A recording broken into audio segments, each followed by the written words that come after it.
Hi, I'm Eliza Wass, and this is my book, In the Dark in the Woods, and it's the story of a young girl. She lives out in the woods with her family, and their lives are like strictly controlled by their deeply religious, sort of psychotic father.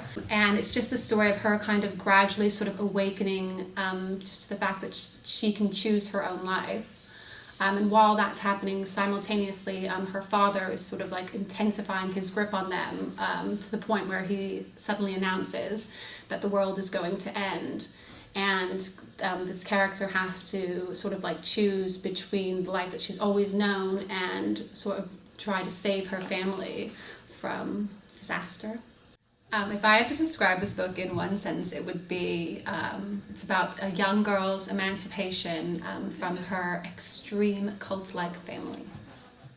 So the author that has inspired me probably the most, like one of my ultimate, like all-time favorite authors, it's kind of a weird one, it's Tennessee Williams, and he's actually a playwright.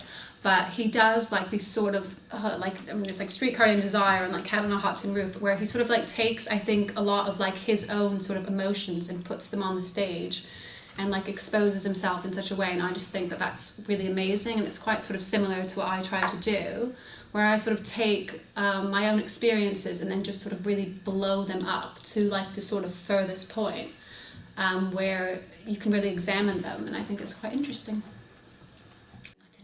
The author that made me want to, I don't think I ever really believed that I could be an author, in all honesty. So like to say that there's like an author that made me think that I could be an author is absolute rubbish, because I just really like took a chance and it worked out, but I never had any expectations that I would ever be an author. That's 100% true. Recently, like I was really struggling like with my second book and finding it really difficult, and I just didn't really know how to sort of get into it. And I actually read a book that was in sort of a completely different genre, completely different to what I was trying to write, but for some reason it just really unlocked like the story for me. And that book is Jojo Moyes' Me Before You. And like I was just, it's just like, it's a commercial sort of book, but it's like one of those books that it's like, it's funny, like it's sad, it's like intense. I had someone spoil the ending for me before I read it so I could properly enjoy it. But I just really liked it because it just sort of made me realize like the sort of transformative quality that I think books can have. Like there were so many sort of messages in that book that really like spoke to me at that time in my life, and it just made me like, it reaffirmed my faith in literature and made me actually like appreciate the opportunity that I have as an author. So that would be it.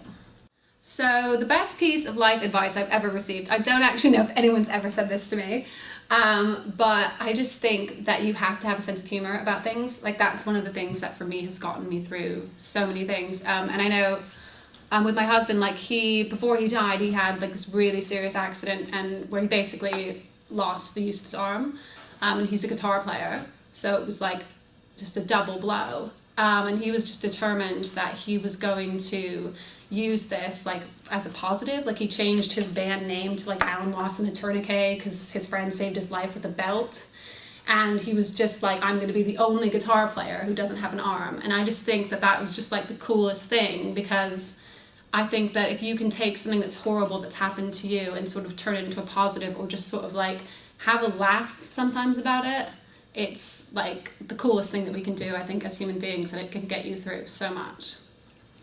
The most famous person I've met, this is like, it's kind of hard to gauge, and I sometimes forget all the famous people I've met, because when I was in my early 20s, like I went through this phase where I was literally like a celebrity stalker. So like I would go to like, I knew all the hotels like in LA where celebrities were. Like I would go to gigs and I used to get like these multicolored wristbands, and like I would see which one they were wearing and put like one of my fake ones on and get backstage and like meet all these sort of like celebrities and rock stars and things like that. So yeah, there's like quite a few. Probably shouldn't name, like just to protect them, but yeah. So if I wasn't a writer, I wasn't a writer until this past year. So before that, I was literally working like the absolute minimum I could work for as much money as I could get, because I don't really like working. And yeah, I don't know, I was an accountant. I was like a bartender. I worked at Disneyland. Like I just did like, I'll just pick up just random stuff. So I would probably continue to do that and just like live in my head like always.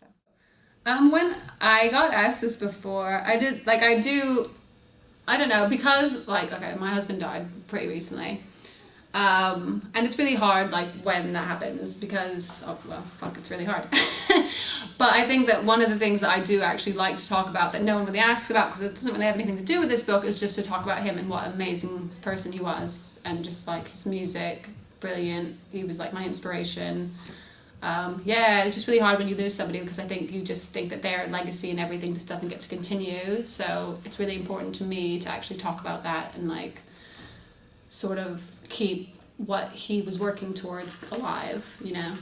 I pitched this book when I had this book, like I had a 2-book deal, so I had to like sort of come up with and pitch my next book like really quickly.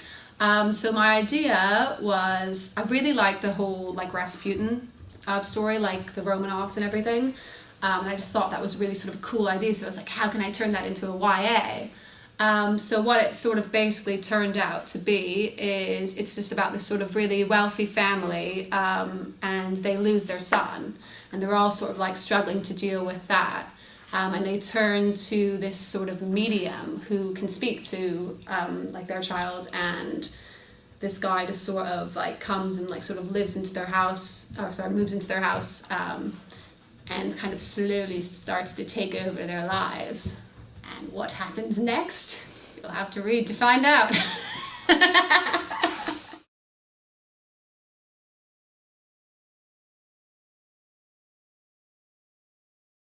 I really loved Tennessee Williams so much. I even stayed at the hotel where he died in New York. Oh, really? I had like a seance. I had like an experience. I had I'm the most famous person I've met now.